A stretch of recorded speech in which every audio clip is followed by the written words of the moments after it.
So my first challenge is with this SI to CS wiring adapter from Equin. The number is EC82. Supposedly, from what I read on the internet, this is supposed to be the harness that has a resistor built into it in case you do not have a dummy light. So let's see how much resistance it has.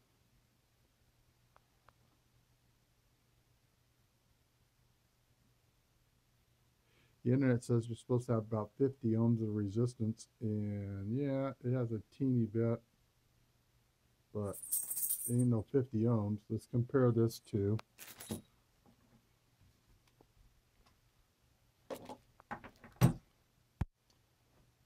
and here we have a Radio Shack 50 ohm resistor. Let's see what that one looks like.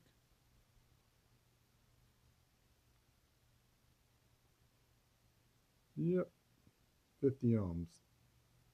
So, you tell me, should I be trusting this Equin part that's supposed to have 50 ohms of resistance in it?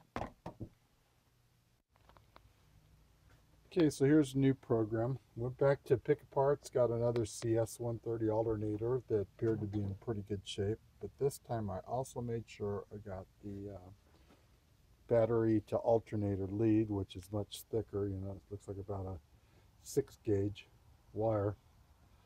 I'm going to take the old battery alternator lead, which is more like a 10-gauge wire, and I'm going to use that for the sense wire, and take this end and I'm going to route it right over here to this junction box. So see how that goes. Point this out. This is the connector of the CS130 alternator I got. It has a brown and white wire and a brown wire. So if you go to the wiring diagram, we have the brown wire goes up through the charge indicator and up into the fuse block. The brown and white wire goes up and into the fuse block. According to everything I've read, this wire is not completely necessary.